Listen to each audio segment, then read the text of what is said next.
Diploma in Islamic studies, এবং সেখানে আমরা অবশ্যই স্ক্যাটোলজি বা শেষ জামার একটা সাবজেক্ট রাখবো, একটা বিভাগ রাখবো ইনশাআল্লাহ। Dhaka, city of Akhiruzzaman. আমি ঢাকাকে অন্যভাবে দেখি, যারা ঢাকায় থাকেন তারা হয়তো এভাবে দেখেন না। এটি স্বাভাবিক যে বাহির থেকে দেখার ব্যাপারটা একরকম, আর আপনি যে ওখানে বসে আছেন তখন আপনার দৃষ্টিতে এগুলো ধরা না পড়াটাই অনেকটা স্বাভাবিক। মেজর কয়েকটা পয়েন্টস বলবো আমি, কারণ সবগুলো বলার সময় আমরা খুতবায় পাবো না। কুরআন এবং সহিহ সুন্নাহ থেকে আমরা আখিরুজ্জামানের যতগুলো সাইন পাচ্ছি, এগুলোর মধ্যে কিছু কিছু সাইন আছে এমন যেগুলোর সাথে ঢাকার ব্যাপারটা 100% মিলে যায়, এবং এটা সময়ের ব্যাপার মাত্র যে কবে আল্লাহ পাকের গজব এখানে চলে আসে। আমরা তো এটা মনে করি এটা আল্লাহ পাকের বিশাল বড় দয়া যে এখন পর্যন্ত এখানে এই গজবটা আসে নাই, কিন্তু আমরা কি আসলে শুকরিয়া আদায় করি কিনা? আমার দৃষ্টিতে ধরা পড়ে যে ঢাকা, যদি আমরা এখন অন্য জায়গায় বসে আছি, বাট এই লেকচারটা ঢাকাবাসীর জন্য স্পেশালি, এবং ঢাকার মতো যতগুলো শহর আছে এই সারা বিশ্বে, বস্তুবাদী শহর, মেটেরিয়ালিস্টিক, যেখানে সময় খুব দ্রুত পাস করে, মানুষের জীবনযাত্রার লাইফ লেন খুব ফাস্টার অফ লাইফ, মানুষ পাশবিক জীবনযাপন করে, যেখানে বিশ্বাসের কোনো মূল্য নাই, যেখানে প্রতারণার ছড়াছড়ি, যেখানে আবেগ অনুভূতিগুলো ঠুনকো হয়ে গেছে, পারিবারিক বন্ধনগুলো ভেঙে যায়, হৃদ্যতা ভালোবাসাগুলো নাই, সবার মধ্যে একটা যেন অবিশ্বাস যে এই না জানি এ আমাকে ঠকিয়ে দেয় কিনা, একটা আনস্যাটিসফাইড জেনারেশন এবং আনস্যাটিসফাইড সিভিলাইজেশন, অসন্তুষ্ট, কোনো কিছু কেন সন্তুষ্ট না, ইল্লা মাশা আল্লাহ, কিছু মানুষের বাইরে, সেটা আমি আলাদাভাবে বলছি, আমি ওভারঅল বলছি। দেখুন, এক নাম্বার আমার সেন্সে ধরা পড়ে যে ঢাকা, এই শহরটা মানুষকে বস্তুবাদী বানিয়েছে, বা এই শহরের মানুষগুলো শহরটাকে বস্তুবাদী বানিয়েছে। এই শহরটা বস্তুবাদিতার উপর দাঁড়িয়ে আছে, এটা কি বোঝেন কিনা? সকালবেলা থেকে সন্ধ্যা রাতে ঘুমানো পর্যন্ত একটাই চিন্তা মানুষ, কিভাবে আমি আমার রিজিকটাকে অর্জন করব, কিভাবে আমি আমার স্ত্রী সন্তানকে মানুষ করব বা ভরণ পোষণ দিব, কিভাবে আমি দুবেলার ভাত অন্ন যোগাবো। এখানে যেন মানুষ বাঁচার জন্য লড়াই করে, সকাল থেকে সন্ধ্যা পর্যন্ত ছুটছে আর ছুটছে। ছোটার স্পিডটা দেখতে আপনাকে ওই যে ওভার ক্রসিং গুলো আছে এর উপর উঠতে হবে একটু কষ্ট করে, এবং একটু রিল্যাক্স মুডে আপনি দেখবেন কিভাবে মানুষ ছুটছে, কোথায় জানি মানুষ ছুটছে, মনে হচ্ছে মানুষ জান্নাতের দিকে ছুটছে। যদি এমন হতো এভাবেই মানুষ জান্নাতের দিকে ছুটতো, খেয়াল করে দেখবেন ছুটছে আর ছুটছে ছুটছে। এই ভোর থেকে শুরু হবে রাত 12টা 1টা 2টা 3টা পর্যন্ত। ঢাকায় যেন কখনো রাত হয় না, 24 ঘন্টায় দিন। এখানে টাইম যায় রাসূলুল্লাহ সাল্লাল্লাহু আলাইহি ওয়াসাল্লামের সেই হাদিসের মতো, তিনি বলেছিলেন আখিরুজ্জামানের সময় যাবে বছর মাসের মতো, মাস সপ্তাহের মতো, সপ্তাহ দিনের মতো। ঢাকায় যেন সময় তাকে আটকানো যায় না, সময়ের মধ্যে বারাকা নাই। আপনারা এখন যেখানে বসে আছেন এখানে সময়ে বারাকা আছে, এখানে আপনি সময়কে দ্রুতভাবে পাস করতে দেখবেন না। আমাদের সেকুলার আইস গুলো অবশ্য এগুলো ধরতে পারবে না, তাদের কাছে মনে হয় সময় ক্যালকুলেটেড, 24 ঘন্টা দিন রাত। আল্লাহ পাক যে সময়কে কন্ট্রোল করেন, সময়ে বারাকা দিতে পারেন, এটা ওরা বিশ্বাস করবে না। একজন সাহাবী 40 বছর বয়সে যা যা করেছেন, এই জেনারেশনে 100 বছর হায়াত পাওয়া মানুষ সেটা করতে পারে না। রাসূল সাল্লাল্লাহু আলাইহি ওয়াসাল্লাম নিজে একদিনে যতগুলো কাজ করতেন, আমরা মনে হয় 1 বছর এতগুলো কাজ করতে পারি। সময় আল্লাহ কন্ট্রোল করেন, এখানে বারাকা দেন। ঢাকায় ফার্স্ট লেন অফ লাইফ, খুব দ্রুত মানুষ ছোটে, যেন মানুষ ছুটতেছে জান্নাতের দিকে। আসলে তারা কোন দিকে ছুটছে? তারা ছুটছে মূলত বস্তুবাদী ভোগবিলাসের দিকে। আল্লাহ পাক যেগুলো বলেছেন, যুয়িনা লিন-নাস হুব্বুশ শাহাওয়াতি মিনান নিসা, এই যে 6টা বিষয় বা 5টা বিষয় আল্লাহ পাক বলেছেন, এগুলোর পিছনে মানুষ ছোটে। খাওয়া, পড়া, ভরণ পোষণ, আরেকটু প্রোগ্রেস, আরেকটু স্ট্যাটাসকে বাড়ানো যায় কিভাবে, আমার আছে 1 কোটি টাকা, কেমন করে এটা 2 কোটি হবে, আমার 5 তলা বিল্ডিং আছে, কেমন করে এটা 10 তলা হয়। এই বস্তুবাদিতার দিকে ঢাকা ছুটছে। আপনি জানেন কি না এটা কিয়ামতের একটা আলামত, এটা আখিরুজ্জামানে কিয়ামতের বড় একটা সাইন, যে মানুষ দুনিয়ার পিছনে ছুটবে, দিন থেকে মানুষ সরে যাবে, এবং আল্লাহ পাক গজব হিসেবে এই মুসলিম জাতির উপরে এই দুনিয়ার চাকচিক্যটাকে উন্মুক্ত করে দিবেন। হাদিস এভাবে এসেছে, এই দুনিয়ার চাকচিক্য তোমাদের জন্য উন্মুক্ত করা হবে ঠিক যেমন পূর্ববর্তীদের জন্য করা হয়েছিল, আর এই দুনিয়া তোমাদেরকে ধ্বংস করবে ঠিক যেমন করে পূর্ববর্তীদেরকেও দুনিয়া ধ্বংস করেছে। এটা হচ্ছে ফিউচার, এই বস্তুবাদী থাকা। 2 নম্বর হচ্ছে, দেখুন এখানে যতগুলো সিস্টেম আছে, এই সিস্টেমগুলো দাঁড়িয়ে আছে অন দ্য বেসিস অফ শিরক এন্ড কুফর। শুধুমাত্র এই শহরটার কথা আমি বলছি না, এরকম যত শহর আছে সারা ওয়ার্ল্ড তাদের কথা বলছি। দাঁড়িয়ে আছে education system on the basis of শিরক, আপনার political system on the basis of কুফর এন্ড শিরক, আপনার ইকোনমিক সিস্টেম দাঁড়িয়ে আছে শিরকের উপরে। কেউ ডিবেট করতে চাইলে আমি রাজি আছি, কিন্তু প্রমাণ করতে পারবো যে এগুলো শিরকের উপর দাঁড়িয়ে আছে। এখানে জ্ঞানের সংজ্ঞা শেখানো হয়েছে যে পরীক্ষা নিরীক্ষা পর্যবেক্ষণের মাধ্যমে যেটা লাভ করবেন সেটা জ্ঞান, আর আল্লাহ পাক বলছেন আল্লাহর পক্ষ থেকে যা নাজিল হয় সেটাই চূড়ান্ত জ্ঞান।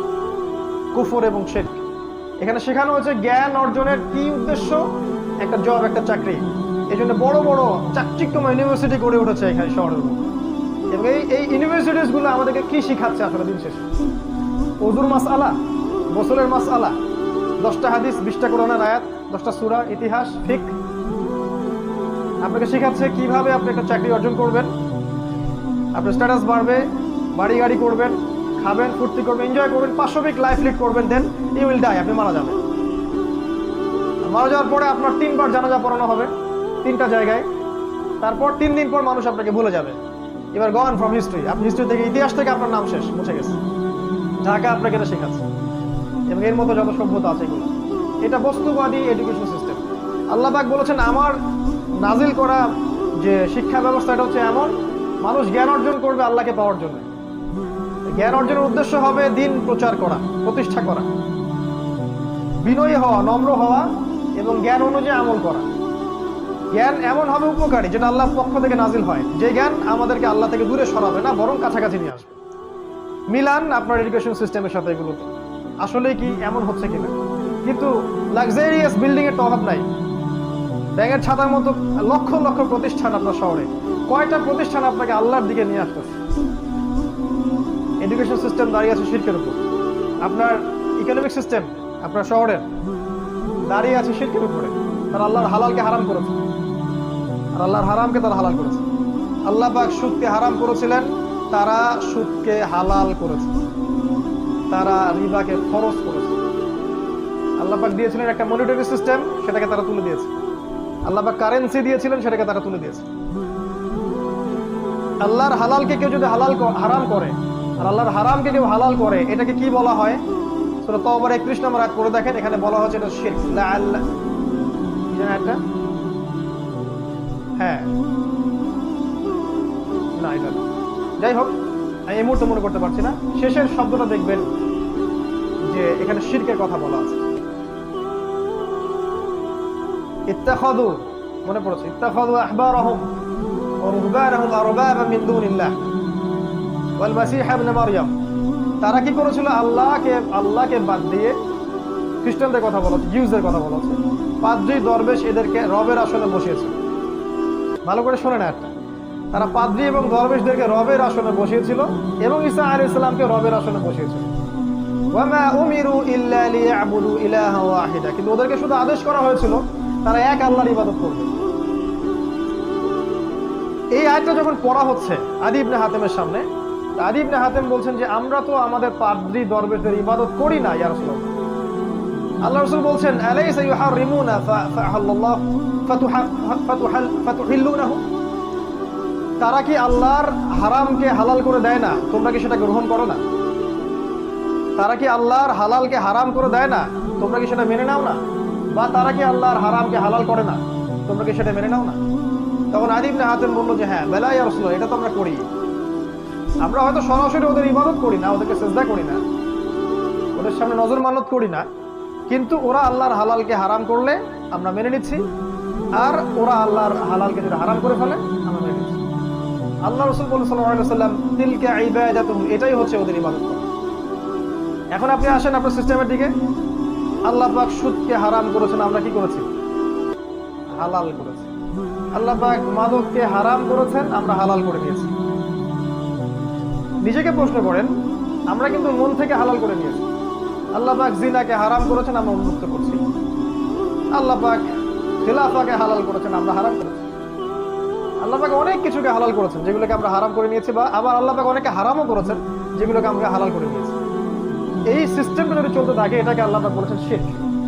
ওয়া উমিরু ইল্লা লিয়াবুদু ইলাহা ওয়াহিদা লা ইলাহা ইল্লা হু সুবহানাহু ওয়া তাআলা আম্মা ইউশরিকুন। এই কথাটা বলতে যাচ্ছিলাম, আম্মা ইউশরিকুন, তারা যে শিরক করছে আল্লাহর সাথে, এখান থেকে আল্লাহ পাক পবিত্র। তার মানে এই কাজটাকে আল্লাহ পাক শিরক করেছেন। তো আপনার শহরের এডুকেশন সিস্টেম, আপনার ব্যাংকিং সিস্টেম, আপনার ফাইন্যান্স, আপনার ইকোনমিক সিস্টেম, এগুলো দাঁড়িয়ে আছে শিরকের উপর, কুফরের উপরে। এর জন্য আপনি একা দায়ী নন, এর জন্য আমাদের রাষ্ট্র দায়ী নয়, এর জন্য আমাদের শুধু এই ওলামায়ে কেরাম বা আমরা যারা সাধারণ জনগণ আমরাই দায়ী নই, ব্যাপারটা এমন নয়। আমাদের দোষ আছে, কিন্তু বড় দোষটা অন্য কারো, যাদের দিকে আমাদের চোখ নাই। আমাদের চোখটা হচ্ছে আপোষের ইখতিলাফগুলোর দিকে আমাদের চোখটা বেশি আর কি। কিভাবে আমরা আমাদের মধ্যে ইখতিলাফ করে মারামারি কাটাকাটি করে বিভক্ত হব, এদিকে চোখটা আমাদের বেশি। বড় যে মূল এনিমি, ওর দিকে আমাদের চোখটা কিন্তু আসলে নাই। তো এটা আপনার ঢাকা। আরো আছে আপনার ঢাকার পলিটিক্যাল সিস্টেম, দাঁড়িয়ে আছে অন দ্য বেসিস অফ শিরক। শুধু এই শহরের না, পুরো ওয়ার্ল্ড ওয়াইড, গ্লোবালি। তবে এটা চিরদিন থাকবে না ইনশাআল্লাহ। এটা একসময় ছিলও না, একসময় থাকবেও না। মাঝখানে একটা সময় আপনি পাচ্ছেন। এক সময় ছিল খেলাফা, আর পৃথিবীর শেষও হবে খেলাফা দিয়ে। এই উম্মতে মুহাম্মাদির স্টার্টিংটা ছিল খেলাফা দিয়ে। খেলাফা নিশ্চয়ই বুঝি আমরা, এমন স্টেট যেটা, যার মালিক আল্লাহ, এমন স্টেট যে রাষ্ট্রের প্রত্যেকটা বিষয়ের ফয়সালা হবে আল্লাহর বিধান অনুযায়ী, এমন স্টেট যেখানে আল্লাহ হচ্ছে আল আকবর, আল্লাহ হচ্ছে আল মালিক, মানুষ জনগণ আল মালিক আল আকবর নয়, বরং আল্লাহর দাসত্বের অধীনে প্রত্যেক মানুষ স্বতন্ত্র স্বাধীন। খেলাফা স্টেট এক সময় ছিল, উমর ইবনে খাত্তাবের যুগে, আবু বকর সিদ্দিকের যুগে, উসমান আলী, এই সময় ছিল, এখন নাই। একটা সময় আবার আসবে। কে আনবে, কিভাবে আসবে, এটা জানতে হলে আপনি আখিরুল জামান স্টাডি করেন, পাবেন ইনশাআল্লাহ। আমরা জানি যে এই পৃথিবীর শেষটাও হবে খেলাফা, এবং এই পৃথিবীতে মানব জাতির যে ইতিহাস, এটাও শুরু হয়েছিল কিন্তু খেলাফা দিয়েই। ওয়াইজ কুলনা লিল মালাইকা ওয়াইজ ক্বালা রাব্বুকা লিল মালাইকা ইন্নী জাইলুন ফিল আরদি খলিফা। ওই যে খলিফা আদম আলাইহিস সালাম, তারপরে আপনার দাউদ আলাইহিস সালাম, সুলাইমান আলাইহিস সালাম, মুহাম্মদ সাল্লাল্লাহু আলাইহি সাল্লাম, তারপরে সাহাবায়ে কেরাম, আবারও শেষটা হবে ঈসা ইবনে মারইয়ামের হাতে। ঈসা ইবনে মারইয়ামের হাতেই শেষ হবে, তিনিও হবেন কিন্তু খলিফা। কিভাবে আসবে, কিভাবে হবে, এটার জন্য আপনারা অপেক্ষা করতে থাকেন। সময়, টাইম উইল এক্সপ্লেইন এভরিথিং। সময় সব ব্যাখ্যা করে দিবে, কাউকে কিচ্ছু করতে হবে না, এটা আল্লাহর দায়িত্ব, আল্লাহ করে দিবে। কার দ্বারা করাবেন, কিভাবে করাবেন, এই প্ল্যান আল্লাহর কাছে আগে থেকেই করা আছে।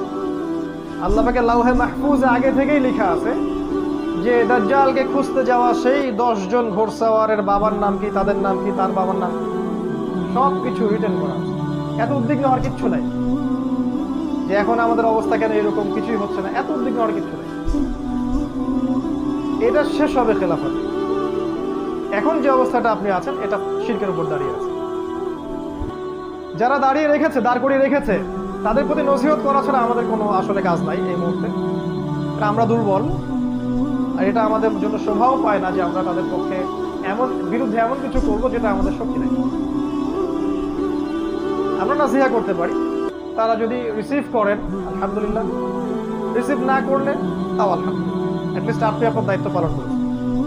কারণ প্রত্যেকেই তার কর্মফল ভোগ করবে, এটা নিয়ে আপনাকে উদ্বিগ্ন হওয়ার কিছু নাই। আপনাকে আল্লাহর জায়গায় গিয়ে কাউকে শাসন করতে হবে, আল্লাহ সব করে দিবেন ইনশাআল্লাহ। অপেক্ষা করতে থাকেন। আপনি যাবেন সামনে এই শহরের দিকে, দেখবেন এখানে আছে মাদকের ছড়াছড়ি। আপনার শহরে, পুরো শহর জুড়ে মাদকের ছড়াছড়ি। এমন এমন মাদক আপনার শহরে আছে যেগুলো হয়তো বাংলাদেশে অন্য কোনো জায়গায় নাই। এবং এলিট সোসাইটির মানুষরা মাদক খাচ্ছে, তাদের ইয়াং জেনারেশন, তাদের বাচ্চা কাচ্চা, ছোট ছোট বাচ্চা, 8-9-এ পড়া বাচ্চা, 5-6-এ পড়া বাচ্চা, এমন এমন মাদক যেগুলো আজকে থেকে 100 বছর আগে কল্পনা করে নাই। গতকালকে একটা নিউজ দেখলাম, নতুন একটা মাদক, মেয়ের সাথে সাথে সে রিকশালার কাছে মাপ চাওয়া শুরু করছে, পরে নিজের গলে নিজেই দাও দিয়ে কোপ দিছে। কি মাদক! এটা আসতেছে, আর নতুন নতুন কত কি যে আসবে আল্লাহ ভালো জানেন। নবী সাল্লাল্লাহু আলাইহি ওয়াসাল্লাম বলে গিয়েছিলেন আখিরুজ জামানে মাদক মানুষ সেবন করবে হালাল মনে করে সেবন করবে, হারামই মনে করবে না, যেটা হারাম। এটা আপনার শহর। এরকম শহর বাংলাদেশে কয়টা আছে আপনি খেয়াল করে দেখেন। অন্যান্য কান্ট্রিগুলোতে আছে অবশ্যই, এবং ওগুলো ছোঁয়া লাগছে। আপনি দেখেন আপনার শহর মানেই জিনা, আপনার শহর মানেই জিনা। এখানে মেয়েরা নিজেকে মেয়ে মনে করে না, এখানে নারীরা নিজে থেকে নারী মনে করে না, তারা মনে করে আমরা পুরুষের সমকক্ষ। আল্লাহ পাকের দেয়া অধিকারের চাইতে পশ্চিমাদের শেখানো অধিকার ওদের কাছে বেশি পছন্দ, এবং এই বিষয়গুলো ওদেরকে জিনার দিকে নিয়ে আসছে। ওপেন ওপেন জিনা, বিবাহ বহির্ভূত রিলেশনশিপ, আপনার এই যে গার্লফ্রেন্ড বয়ফ্রেন্ড সংস্কৃতি, আপনার যে কো এডুকেশন, আপনার চাকরির ক্ষেত্রে কো এডুকেশন, একসাথে যাচ্ছি আসতেছি বাসে রাশন হাস, এগুলো যেন সয়ে গেছে আর কি, সয়ে গেছে। একটা পর্দাশীল মেয়েও বাসে উঠে গেল, পাবলিক বাসে, চারদিক থেকে পুরুষ ওকে ধাক্কা দিচ্ছে, ওর কাছে কিছু মনে হচ্ছে, নর্মাল হয়ে গেছে। নর্মাল শহর আপনাকে করে দিচ্ছে কেমন যেন একটা যান্ত্রিকতা, এবং এই যান্ত্রিকতার মধ্য দিয়েই এই শহর মানুষকে আর ওই ইসলামিক মানুষের জায়গায় রাখে নাই, তার জীবনটাকে পাশবিক বানিয়ে ফেলছে। জিনা এভরিওয়্যার, আপনি দেখবেন শপিং মলে জিনা, রাস্তায় জিনা, স্কুল কলেজ ইউনিভার্সিটিতে সব জায়গায় দেখবেন জিনাকে প্রমোট করা হচ্ছে। এবং তাদের যে গেট আপ, যে ড্রেস আপ, যে এইটাই রাসূল সাল্লাল্লাহু আলাইহি ওয়াসাল্লাম বলেছিলেন যে শেষ জামানায় এমন এক শ্রেণীর মেয়ে বের হবে, নিসাউন কাসিয়াতুন আরিয়া, যারা কাপড় পরেও নগ্ন হয়ে ঘুরবে। এটার এক্সাম্পল কিন্তু সাহাবীদের যুগে আমরা দিতে পারতাম না, এখন দিতে পারি। তারপরেও কিছু মানুষ বলবে না না না, এখনো 1000 বছর বাকি আছে কিয়ামত, অপেক্ষা করতে থাকেন 1000 বছর। জিনা এবং বিবাহ বহির্ভূত সম্পর্ক, এগুলো কি করেছে? আপনাকে ফ্যামিলিস্ট রেভলিউশনের দিকে নিয়ে আসে।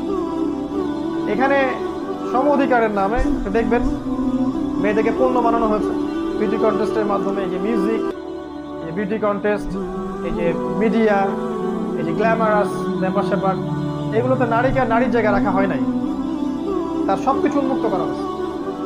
এবং সমাজের পোশাক পরিবর্তন হয়ে গেছে, ফাংশন, ছেলেরা পুরুষের জায়গায় আসছে আর মেয়েরা ছেলের জায়গায় চলে গেছে। একটা মেয়ে সকালবেলা উঠতেছে, এই জ্যাম ফেস করে সে অফিসে যাচ্ছে, সব কিছু কাজ গোছায়, সে আবার 8-10টায় ব্যাক করছে। এই মেয়েকে আবার রান্না করতে হচ্ছে এই শহরে। এখানে বিবাহের সম্পর্কগুলো কোথায়? স্ত্রীকে সাথে নিয়ে রাস্তায় হাঁটা বা চাঁদ দেখা বা একটু খোলা বাতাসে ঘোরা, এগুলো তো এখানে কল্পনা করা যায় না। তার কোলে মাথা রেখে কোরআন তেলাওয়াত করা,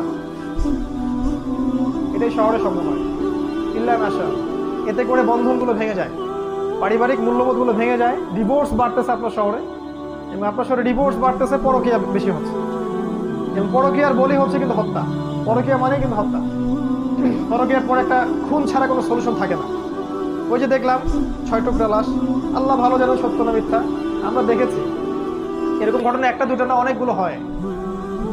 এবং যদি সত্যিকার অর্থেই আপনি পরিসংখ্যান দাঁড় করান, আপনি দেখবেন এটাও একটা হাদিসের সাথে মিলে যায়।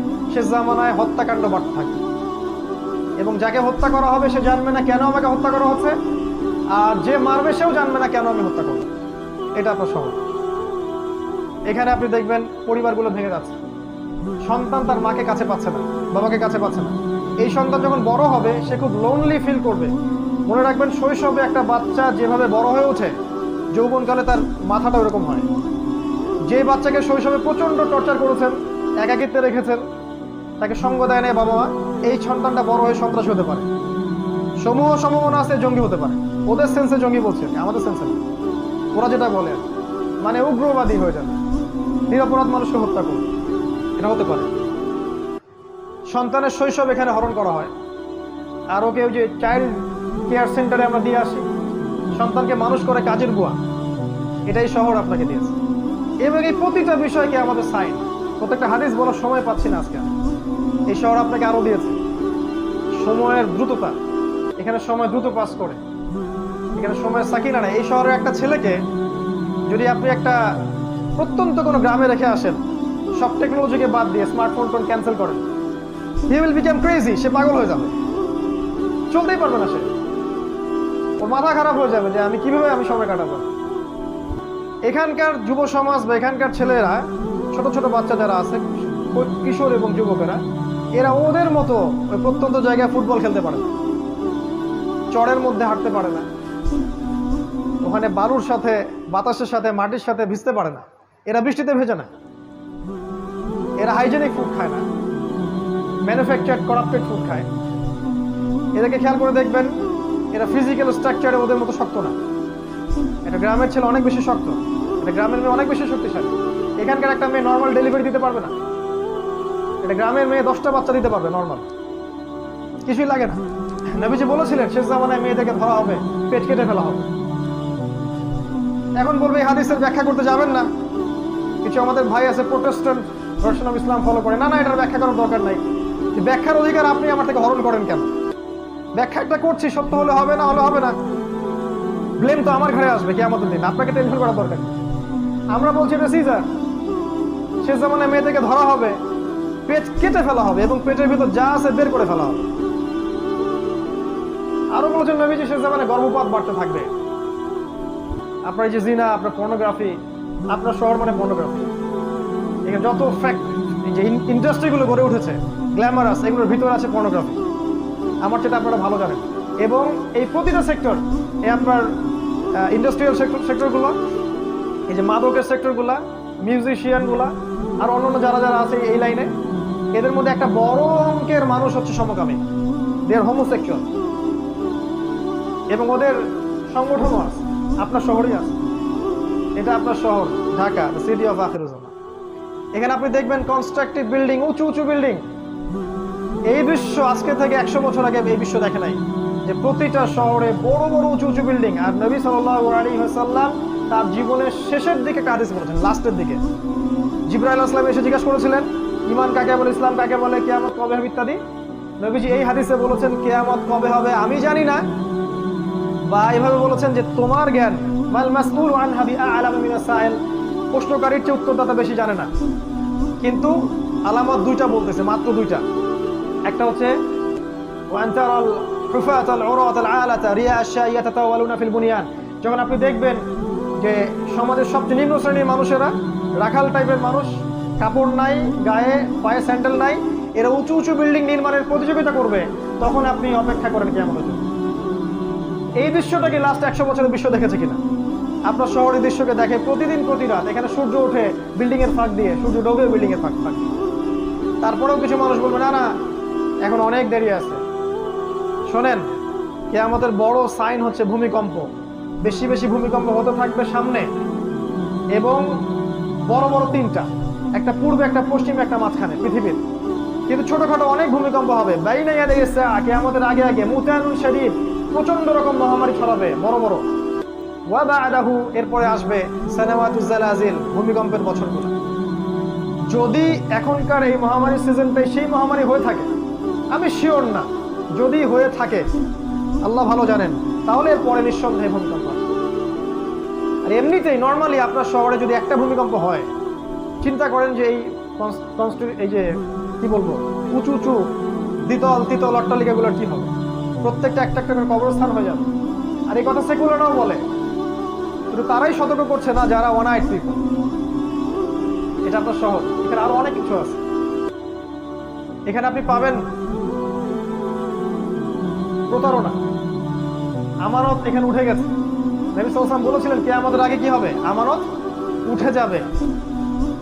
খায়েনকে বলা হবে আমানতদার, আর আমানতদারকে বলা হবে খায়েন। এখানে সব সত্যবাদী ব্যক্তিকে মিথ্যাবাদী বলা হয়, আর এখানে সব মিথ্যাবাদীকে সত্যবাদী বলা হয়। আর এই কাজটা কে করে? এই কাজটা মিডিয়া করে। এখানে প্রত্যেকটা মিডিয়ার মধ্য দিয়ে ছড়ানো হয় নগ্নতা, অশ্লীলতা, কোনো কোনো ক্ষেত্রে মিথ্যা সংবাদ, যেটা মানুষকে ব্রেইন ওয়াশ করে। এবং অলরেডি এই পুরো এই সিভিলাইজেশন যেটা আছে ওয়ার্ল্ড ওয়াইড, এটা ব্রেইন ওয়াশড। আজকে থেকে 70 বছর আগে ইসরায়েল প্ল্যান করেছিল সারা বিশ্বের মানুষকে ব্রেইন ওয়াশ করে দেবে, তারা যেন সত্য মিথ্যার মানদণ্ড খুঁজে না পায়। 70 ইয়ার্স হয়ে গেছে আজকে থেকে, দে হ্যাভ সাকসিড। আপনার শহরে দেখবেন প্রতারণা, জালিয়াতি, বাটপাড়ি, চুরি, ছিনতাই, রাহাজানি, প্রত্যেকটা ইন্ডিভিজুয়ালস এগুলো কিয়ামতের আলামত। আমি বলছি না যে আলামতগুলো আগে কখনো ছিল না, এখন যেভাবে এসেছে এইভাবে কখনো ছিল। এছাড়াও আরো বড় বড় কিছু আছে। আপনার শহরে আছে জায়নিস্ট মুভমেন্ট। আপনার শহর জায়নিস্ট মুভমেন্টের বেস। আপনার শহর থেকে প্রত্যেক গ্রামে জেলায়, যা রুট লেভেল পর্যন্ত ইসলাম বিরোধী সব মতবাদগুলোকে প্রচার করা হয়। For example Shiaism, for example Qadianism, for example missionaries, root level পর্যন্ত সেন্টার আপনার ফোন। শপিং মলস যেগুলো আপনার মন থেকে নূর তুলে দেবে। 10 দিন এতেকাফ করেন রমাদান মাসে, এতেকাফ করে একটা শপিং মলে যান, চায়না টাউনে চলে যান, আপনার নূর চলে যান। আর যদি এই মলসগুলোতে যাওয়া আসা করতে করতে আপনার কাছে মনে হয় এটা স্বাভাবিক, তাহলে নূর আর আপনার ভিতরে নাই। বুঝতে পারবেন নূর কি? ওই 10টা দিন এতেকাফ করেন, আল্লাহর সাথে থাকেন, 10 দিন পর চলে আসেন শহরের ভিতরে, দেখেন শহরটাকে আপনার ভালো মনে হবে, ভালো লাগবে। এছাড়াও এখানে আছে আপনার অ্যান্টিসেমিটিজম, মানে ধর্মীয় বিদ্বেষ ছড়ানোর ব্যাপার স্যাপার। এটা কিছু মানুষ পরিকল্পিতভাবে করে, কিন্তু আমরা কিন্তু সব ধর্মের মানুষ একসাথে থাকতেই চাই, সম্প্রীতির সাথে, হৃদ্যতার সাথে, ভালোবাসার সাথে। কিছু মানুষ ভিতর থেকে একটা কাজ করে, অ্যান্টিসেমিটিজম। তারা চায় যে এর মধ্যে বিভক্তি সৃষ্টি হোক এবং মানুষ আপোষে লড়াই করে নিজেরা ধ্বংস হয়ে যায়। এছাড়া এখানে আছে উম্মার বিভক্তি। দেখবেন আপনি আপনার এখানে উম্মাকে ঐক্যবদ্ধ পাবেন না। এখানে দেখবেন জাহেলদের সংখ্যা বাড়বে, আলেমদের সংখ্যা কমে যাবে।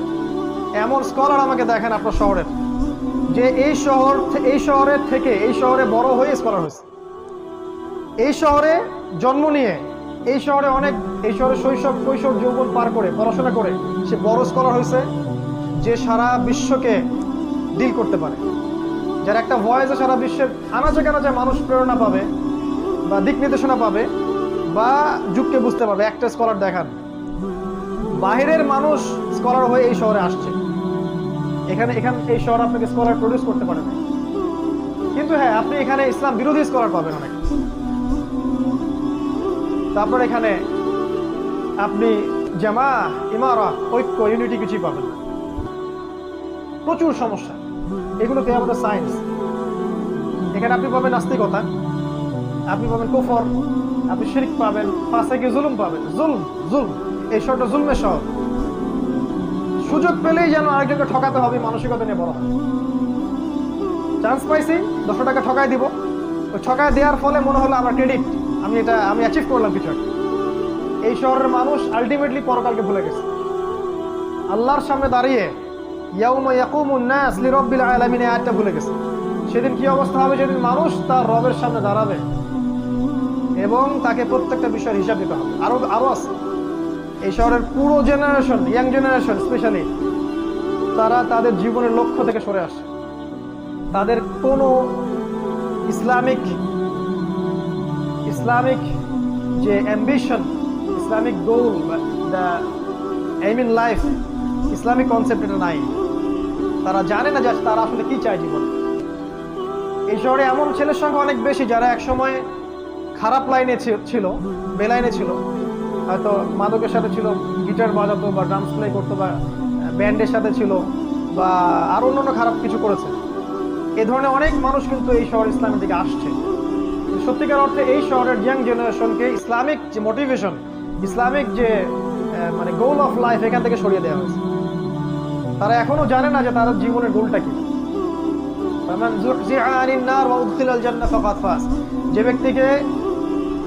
যে ব্যক্তিকে পুলসিরাতের মধ্যে পার করে দেওয়া হবে, জান্নাতে প্রবেশ করানো হবে, জাহান্নাম থেকে বাঁচানো হবে, এই ব্যক্তি সফল। এই শহর আপনাকে এই সাফল্যের ডেফিনেশনটা ভুলিয়ে দিয়েছে। ডেফিনেশন অফ সাকসেস এইটা, যে আমরা জাহান্নাম থেকে বাঁচবো, জান্নাতে প্রবেশ করবো। এই শহর আপনাকে ভুলিয়ে দিয়েছে যে আপনার জীবনের সাফল্যের ডেফিনেশনটা কি। বরং এই শহর আপনাকে শিখিয়েছে আপনার সাফল্যের ডেফিনেশন একটা চাকরি, একটা ব্যবসা, একটা বড় কিছু, বড় বিল্ডিং, সুন্দরী নারী, এই আর অনেক বিষয় আছে যেগুলো একটু বলা সম্ভব না। শেষ করছি, শেষের দিকে আসছে। এখানে প্রাকৃতিক বিপর্যয় আছে, পরিবেশটা ন্যাচারাল নাই। এখানে আমরা মুক্ত বাতাসে শ্বাস নিতে পারি না। এখানকার পানি আস্তে আস্তে লেয়ার নিচে নেমে যাচ্ছে। যদি আমরা বলি এটাও দলিল আছে কোরআন সুন্নাহয়, বলবে যে এরা পাগল হয়ে গেছে। এগুলো থাকতে পারে। সূরা মুলকের শেষের একটা পড়েন, কুল আরাআইতুম ইন আসবাহা মাউকুম গাওরা ফামান ইয়াতিকুম বিমাইন মাইন। ভেবে দেখো হে মানব জাতি, কোনোদিন যদি সকাল করে দেখো যে পানির স্তর নিচে নেমে গেছে, কোন সেই ইলা আছে বা কে আছে তোমাদেরকে সুপেয় পানি, প্রবাহিত পানি এনে দিবে? পুরো বাংলাদেশে কোন সেটা শহর যেখানে পানির লেয়ার নিচে নেমে যাচ্ছে দিন দিন? মানুষের এখনো হুঁশ হয় না। ডেঞ্জার জায়গায় আমরা অবস্থান করছি। আমরা এখন শেষ করবো আর কয়েক মিনিটের মধ্যে ইনশাল্লাহ। পরিবেশগত বিপর্যয়ের কথাই বলেন, নৈতিক অবক্ষয়ের কথাই বলেন, আপনার বস্তুবাদিতার কথাই বলেন, অর্থনৈতিক যে ইসলামিক ট্র্যাক থেকে সরে আসার কথাই বলেন, পলিটিক্যাল শিল্পের কথাই বলেন, এই যে উঁচু বিল্ডিংয়ের কথা বলেন, এই যে বেহায়া নারীদের কথাই বলেন, নগ্নতা, অশ্লীলতা, আপনার পর্নোগ্রাফি, আপনার জিনা, সমকামিতা, সব কিছু কি আমাদের বড় বড় সায়েন্স, যেগুলো আপনি দেখবেন আপনার শহরে 100% মজুদ আছে। এবং এরকম যত শহর সারা ওয়ার্ল্ডে আছে তাদের মধ্যে আরো বেশি পরিমাণে আছে, তবে আমাদের শহরে কম নাই। এই জন্য আমরা যখন এই শহরে প্রবেশ করি, ঢোকার সাথে সাথে মনে হয় যে আমরা ঢুকলাম in the city of Akhiruzzaman. এই জন্য আমি বলি Dhaka the city of Akhiruzzaman. আমার সাথে অনেকে একমত হতেও পারে, নাও হতে পারে। যারা দ্বিমত পোষণ করে তাদেরকে নিয়ে আমার কোনো মাথা ব্যথা নাই, তাদের প্রতি আমার কোনো আক্রমণাত্মক কোনো মনোভাব নাই। কারণ আমি যা বলছি বা আমরা যা বলছি এটা যদি সত্য হয়ে থাকে, হিস্ট্রি উইল রিমেম্বার ইট, এটাকে ইতিহাস মনে রাখবে ইনশাআল্লাহ। একসময় আমরা থাকবো না, মানুষ মনে রাখবে যে অমুক অমুক অমুক অমুক এই কথাগুলো আগেই বলে গেছে। আর যদি আল্লাহ না করুক এগুলো ভুল হয়, তাহলে ইতিহাস আমাদেরকে ভুলে যাবে, যেমন করে ইতিহাস অনেক মানুষকে ভুলে গেছে। আর যাদের কাছে এই নলেজগুলো আছে কিন্তু তারা সেগুলো জনগণকে বলছেন না, বা নিজের ব্যক্তি স্বার্থের কথা চিন্তা করছেন, বা কুফার, ফাসেক, জালেম, মুশরিক, মুনাফিকদের সাথে আতাত করছেন, আপোষ করছেন, ওদের পক্ষ নিয়ে কাজ করছেন, বা রিয়েল কথা বলছে, তাহলে আমরা বলবো ইতিহাস আপনাদেরকেও মনে রাখবে, বাট এই উম্মতের গাদ্দার হিসেবে মনে রাখবেন। কি করবেন ঢাকাবাসী? সলিউশন আমি কয়েকটা বলতে পারি পয়েন্ট আকারে। আমার দৃষ্টিকোণ থেকে মনে হয়, ফার্স্ট অফ অল আপনারা আপনাদের জীবনের উদ্দেশ্যটা ফিক্স করেন, কি জন্য আপনারা পৃথিবীতে আসছি। আমিও কিন্তু ঢাকাবাসী। এখন আল্লাহ পাক আমাকে এখানেই জুড়াই দিয়েছেন তাকদীর। কিন্তু ব্যাপারটা হচ্ছে এই যে আপনাদের একজন হয়েই বলছে যে প্রথমে জীবনের উদ্দেশ্য ফিক্স করা উচিত, যে আমরা কি জন্য পৃথিবীতে বসবাস করছি। উদ্দেশ্যটা কি আমাদের পৃথিবীতে বসবাস করা? এই পাশবিক লাইফ লিড করা, খাবো দাবো, লাক্সারিয়াস জামা কাপড় পরবো, ঘুরে বেড়াবো, ফ্যান্টাসি, এক সময় আমরা মারা যাবো। এরপরে কি আসলে? এরপরের জীবনটাকে নিয়ে পরকালের বান্দা হয়ে বাঁচার চেষ্টা করি, দুনিয়াটাকে প্রয়োজন মনে করি। দুনিয়া আমার হাজত, যতটুকু লাগে সন্তুষ্ট থাকি। 10,000 টাকায় সংসার চললে 20,000 টাকা দিকে না যায়। একতলা বাড়িতে হয়ে গেলে 2তলা বাড়ি করার ওদিকে না যাই, বরং ওই সময়টা আমরা আল্লাহর দিকে ব্যয় করি। এক কথায় জীবনের উদ্দেশ্য ফিক্স করি, ফামান যুহজিহা আনিন নার ওয়া উদখিলাল জান্নাহ ফাকাদ ফাজ। এই একটা মনে রাখবেন, যাকে জাহান্নাম থেকে বাঁচানো হবে এবং জান্নাতে প্রবেশ করানো হবে সেই একমাত্র সফল, আর কেউ সফল না। ওই যে ট্রাম্প, নেতানিয়াহু, এই হাবিজাবি, বাইডেন, এই যে যা যা আছে আমাদের, পুতিন, ফেরাউন, নমরুদ, কেউ সফল না যদি না তারা পরকালে জান্নাতে যেতে পারে। কেউ সফল না। এরা যদি পরকালে জাহান্নামে যায়, ওটাই আলটিমেট ওদের ধ্বংস। আর যে ব্যক্তি, আপনি, আমি, অমুক, আব্দুর রহিম, আব্দুল্লাহ, আব্দুর রহমান যে আছে, সে যদি পৃথিবীতে ওই শশা বিক্রি করে খায়, একটা ভ্যান চালায়, একটা রিক্সা চালায়, যাই চালায়, পরকালে যদি সে জান্নাতে যায়, এই ব্যক্তি সফল। সাফল্যের সংজ্ঞা আমাদেরকে আগে বুঝতে হবে। এটা ঢাকাবাসীর প্রতি প্রথম নসিহত। 2 নম্বর হচ্ছে যে বস্তুবাদিতা ছাড়তে হবে। বস্তুবাদিতা মানে দুনিয়াতে আসক্তি, ডুবে থাকা। আলহাকুমুত তাকাসুর হাত্তা যুরতুমুল মাকাবির, এই কনসেপ্ট থেকে বের হতে হবে। আল্লাহ পাক কিন্তু বলেছেন কাল্লা সাউফা তা'লামুন, ধমক একটা, অবশ্যই জানবে। সুম্মা কাল্লা সাউফা তা'লামুন, আবারও বলছি অবশ্যই জানতে পারবে। কাল্লা লাউ তা'লামুনা ইলমাল ইয়াকিন, একবারে বিশ্বাস নিশ্চিত জ্ঞানের সাথে জানবে কবরে গেলে কোনটা আসলে কি ছিল। লা তারাউন্নাল জাহিম, প্রত্যেক চোখ অবশ্যই জাহান্নাম দেখবে, তোমরা অবশ্যই জাহান্নামকে দেখবে। এবং সুম্মা লা তুসআলুন্না ইয়াওমাইযিন আনিন নাঈম, প্রত্যেক নিয়ামত সম্পর্কে আল্লাহ পাক আমাদেরকে জিজ্ঞাসা করবে। এই নসিহত আমার প্রতি, আপনাদের প্রতিও, যে আমরা বস্তুবাদী না হই, দুনিয়ার বান্দা হয়ে না বাঁচি, পরকালের বান্দা হয়ে বাঁচি। আল্লাহ পাক দুনিয়াকে আপনার পায়ে এনে দিবেন ইনশাআল্লাহ। যদি একটাবার মনে নিয়াত করেন যে আমি আল্লাহর জন্য বাঁচবো, আল্লাহর জন্য মরবো, আল্লাহর জন্য আমার সালাত, আমার কোরবানি, আমার সবকিছু, দুনিয়ার যা যা প্রয়োজন আপনার, আল্লাহ আপনার পায়ের সামনে এনে হাজির করে দিবেন। দেখবেন এক জায়গায় গেছেন, আপনার জামা নাই, দেখবেন কেউ একজন জামা হাদিয়া দিয়ে গেছে, দেখবেন খেয়াল করে। যাচ্ছেন, টাকা পয়সা নাই, কেউ হাতে টাকা দিয়ে চলে যাবে। তো ব্যাপারটা এরকম, আমরা বস্তুবাদী না হই, আমরা জীবন উদ্দেশ্যটা ফিক্স করি, দুনিয়াকে প্রয়োজন মনে করেন, ইনশাআল্লাহ দুনিয়াকে আল্লাহ পাক আপনার পায়ের সামনে এনে হাজির করাবেন। আর 3 নম্বর একটা নসিহত হচ্ছে আপনি হালাল রিজিকের সোর্স করুন। হারাম রিজিকের দিকে যায় না। আমরা যত পরিশ্রম করছি শিক্ষা, এই যে আমাদের ছোটাছুটি সকাল থেকে সন্ধ্যা পর্যন্ত, আর মূল একটাই কারণ রিজিক। আর এই রিজিকটা নেওয়ার জন্য আমরা কিন্তু হালাল হারামে পরোয়া করছি না। শুধু এতটুকু ফিক্স করেন মাথার মধ্যে, হালাল খাবো, হারামে যাব না। আল্লাহ তুমি আমার জন্য একটা হালাল রিজিকের ব্যবস্থা করে দাও, হোক সেটা ছোট, আমার পরিবার জন্য চলে যায়। এবং ঢাকায় এরকম রিজিকের অনেক সোর্স আছে, যা আমার চেয়ে আপনারা ভালো জানেন। অতএব হালাল রিজিকে থাকেন, হারামে যায় না। কোনোভাবেই সুদের সাথে আপোষ করেন না, ঘুষের সাথে আপোষ করেন না, দুর্নীতি করেন না, কোনোভাবেই আপনি প্রতারণা করেন না, অন্যের সম্পত্তি আত্মসাৎ করেন না, জুলম। 4 নম্বর বলবো পারিবারিক ব্যাপারটা। আপনার পরিবারটাকে আদর্শ পরিবার গড়ে তোলার চেষ্টা করেন। এমন একজন জীবন সঙ্গিনীকে বিয়ে করেন যে আপনাকে আল্লাহর পথে এগিয়ে যেতে সাহায্য করবে। একজন স্ত্রী যদি আপনার ঘরে থাকে যে দিন বোঝে এবং যে আপনার কনসেপ্টের সাথে একমত এবং যে চায় যে আপনি দিনের জন্য কিছু করেন, আপনার জন্য নামাজে দোয়া করে, আপনার দিনের বিষয়গুলো গুছায় দেয়, এমন স্ত্রী ঘরে থাকলে ওই স্বামী বিশ্ব জয় করতে পারবে। আর যদি এমন স্ত্রী আপনার ঘরে না থাকে, আপনার পুরো জীবন এই স্ত্রীর পিছনে কাটাইতেই শেষ হয়ে যাবে। এই পুরো বিষয়টাই আপনার জন্য ফিতনা হয়ে যাবে। ইন্নামা আমওয়ালুকুম ওয়া আওলাদুকুম ফিতনাতুল লাকুম, এরকম হয়ে যাবে। তো আদর্শ পরিবার গড়ার জন্য স্ত্রী খুব ইম্পর্টেন্ট একটা টপিক। ভুল করবেন না, এমন কোনো ভুল সিদ্ধান্ত নেবেন না যে রূপের কারণে বা বংশের কারণে বা টাকা পয়সা দেখে বিয়ে করেছেন, পরে আপনি আর অ্যাডজাস্ট করতে পারছেন, দেখলেন যে তার মধ্যে দিনদারিতা বাদ দিয়ে সবই আছে। এমন জায়গায় যায় না। দিনদারিতা থাকলে ওইটা নিয়ে থাকেন, বাকিগুলো ইগনোর করেন। সন্তান যখন হবে তাদেরকে প্রত্যেককে আদর্শ সন্তান হিসেবে মানুষ করতে হবে। সন্তানদের খাবারের ব্যাপারে সচেতন থাকবেন, ওদের পড়াশোনা, ওদের কার সাথে মিশছে, বেশি ডিভাইস দিবেন না। ডিভাইস কেন্দ্রিক জীবনযাপন থেকে বেরিয়ে আসার চেষ্টা করেন, এগুলো ভালো হবে ইনশাআল্লাহ। আমি আরো বলবো যে এখানে আরো নাসিহা হচ্ছে যে জ্ঞান অর্জনের পিছনে সময় দেন। আমল করার আগে জ্ঞান, মানে ইলমু ক্বাবলাল কওলি ওয়াল আমাল। সহিহ বুখারীতে একটা বাব আছে, কথা কাজের পূর্বে জ্ঞান, মানে জ্ঞানটাকে অর্জন করেন। আমি সাবজেক্টগুলো বলেছি কোন কোন সাবজেক্ট, কোরআন, সুন্নাহ, হিস্ট্রি, ইসলামিক ইতিহাস, ইকোনমিক্স, ফিলোসফি, এগুলো একসাথে করে পড়াশোনা করেন। ইনশাআল্লাহ দেখবেন আপনার 5 বছরের পরিশ্রম আপনাকে অন্য একটা জায়গায় নিয়ে আসবে ইনশাআল্লাহ। আমি কখনো বলি নাই যে ওলামায়ে কেরামের সোহবতে যাবেন না ইত্যাদি ইত্যাদি।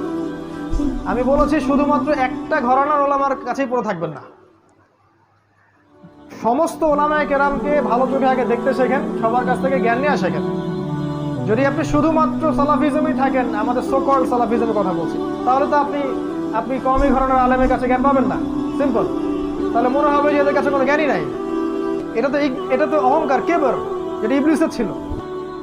কি করতে হবে? খোলা মনে সব আলেমের দ্বারস্থ হন এবং সবার কাছ থেকে জ্ঞান নেন, সবার ভালোটাকে নিয়ে নেন, খারাপটা ছেড়ে দেন। কারণ এমন কোনো আলেম আপনি পাবেন না যার 100% পারফেক্ট। আর আমাদের কিছু ভাই চায় 100% পারফেক্ট একজন মানুষ আসুক, আমরা তার আনুগত্য করবো। আসলে এমনটা হবে না। জিবরাইল আলাইহিস সালামকে যদি পাঠানো হয়, এরা তার প্রতি সন্তুষ্ট হবে না, বলবে আপনার পাখা কেন, আপনি মানুষ না কেন, আপনার পাখার দলিল কোথায়? এদের কাছে সময় নষ্ট করেন না। সমস্ত ওলামায়ে কেরামকে শ্রদ্ধা করেন। আমার ভিউ বলছি, প্রত্যেকটা ওলামায়ে কেরামকে শ্রদ্ধা করেন, সম্মান করেন, তাদের সোহবতে যান, জ্ঞান শিখেন, কিন্তু এই সাবজেক্টগুলো এড়িয়ে যাবেন না। শুধুমাত্র ইসলামিক লাইনের এই কয়েকটা সাবজেক্ট পড়ে আপনি এখনকার বিষয়কে বুঝতে পারবেন না। একই সাথে অ্যাট দ্য সেম টাইম আপনি শুধু জেনারেল লাইনের এই কয়েকটা সাবজেক্ট পড়ে আপনি সব কিছুকে ডিল করতে পারবেন না। একটা কনস্ট্রাকটিভ সিলেবাসে আসেন, এটাকে মিউচুয়াল করে সামনে যান ইনশাআল্লাহ। 10টা বছর পরিশ্রম করলে ইনশাআল্লাহ রেজাল্ট পাওয়া যাবে। এর সাথে আমি বলবো আল্লাহ পাক যেন আমাদের সবাইকে তৌফিক দেন যে জানা অনুযায়ী আমলটা যেন করতে পারি। আর এর সাথে আমি একটা কথা বলবো ঢাকাবাসীর জন্য, গ্রামের বাসাগুলোকে প্রস্তুত করে রাখেন। আপনি শহরে চিরদিন থাকতে পারবেন না। ওয়াইম মিন ক্বরিয়াতিন ইল্লা নাহনু মুহলিকুহা ক্বাবলা ইয়াউমিল কিয়ামাহ আও মুআযযিবুহা আযাবান শাদীদা। ব্যাখ্যা ওদের কাছে শুনেন কি বলে, আমরা অনুবাদ বলছি। এমন কোন কারিয়া নাই যাকে আমি কিয়ামতের আগেই ধ্বংস করব না। আও মুআযযিবুহা আযাবান শাদীদা, অথবা কঠিন শাস্তি প্রদান করব না, এমন কোন শহর নাই পৃথিবীতে। কানা যালিকা ফিল কিতাবি মাসতুরা, অনেক আগেই এটা কিতাবে লেখা হয়ে গেছে। ভূমিকম্পের মাধ্যমে হোক বা আপনার মহামারীর মাধ্যমে হোক, আরো বড় কোনো গজবের মাধ্যমে হোক, ঢাকা উইল কলাপস। কোনো শহর কনস্ট্যান্ট থাকবে না। হিজরত, আপনার গ্রামের বাড়ি, আপনার এই যে সেখানকার কৃষিভিত্তিক অর্থনীতি, ভালো অর্গানিক ফুড, এগুলো তো অভ্যস্ত হন, ওখানে যাওয়া আসা শুরু করেন, ঢাকা আপনাকে ছাড়তে হতে পারে সামনে। ওয়ার্ন করছি আমি। এবং এরকম বড় বড় শহরগুলো, আর সবচেয়ে বড় কথা হচ্ছে যে এই শহরটা উৎপাদন কেন্দ্রিক নয়, আমদানি রপ্তানি কেন্দ্রিক। একটা মাল হামা সবকিছুকে ব্লক করে দিবে, এখানে যারা থাকবে তারা আফসোস করবে যদি আমরা এখান থেকে আগে লিভ করতে পারতাম। এটা প্রস্তুতি রাখেন। সর্বোপরি আল্লাহ পাক আমাদেরকে যতটুকু নিয়ামত দিয়েছেন, আমাদের জ্ঞান, আমাদের টাকা পয়সা, আমাদের স্ত্রী সন্তান, আমাদের এই যে জামা ইমারা, এগুলোকে দিয়ে দিনের খেদমত করার চেষ্টা করেন যতটুকু পারেন।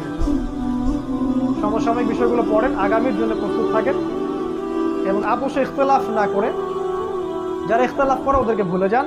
আপোষে যারা ইখতলাফ করে না, মরম্মমান জামা কনসেপ্টে বিশ্বাস করে, এই মানুষগুলোকে নিয়ে শান্তিপূর্ণভাবে মাক্কি জীবনে রাসূল সাল্লাল্লাহু আলাইহি ওয়াসাল্লাম যেভাবে এগিয়ে গিয়েছিলেন, আপনার এই শহরটা হচ্ছে কোনো বেটার জায়গা নয়, এইভাবে এগিয়ে গিয়ে আপনি একটা জামা বা একটা কমিউনিটি গড়ে তোলার চেষ্টা করুন। এটা খুব অভাব সারা দেশে। এটা যদি করতে পারি ইনশাআল্লাহ তাআলা, আল্লাহ পাক আমাদের মধ্যে একটা রুহামা দিবেন, একটা জামা দিবেন, একটা সুন্দর মৈত্রী ভালোবাসা থাকবে এবং এই শহরের যে জাহিলিয়াতগুলো আছে এগুলোকে স্কিপ করা আমাদের জন্য সহজ হবে, কারণ একা একা আপনি কিছুই করতে পারবেন না। আল্লাহ পাক আমাদের সবাইকে আলোচনাটা শুনে বুঝে আমল করার তৌফিক দান করুন, আমিন। আজকে সময় আসলে সংক্ষিপ্ততার কারণে অনেক বিষয় স্কিপ করে গেলাম। ইনশাআল্লাহ তাআলা আগামীতে আমরা এটা নিয়ে বিস্তারিত আলোচনা করবো ইনশাআল্লাহ। আকুলু কওলি হাযা আস্তাগফিরুল্লাহ ওয়া লাকুম ওয়া লিসাইরিল মুসলিমিন। বারাকাল্লাহু লানা ওয়া লাকুম বিল আয়াতিল হাকীম ইন্নাহু তাআলা জাওয়াদুন কারীম মুবাররাকুর রহিম। আসসালামু আলাইকুম।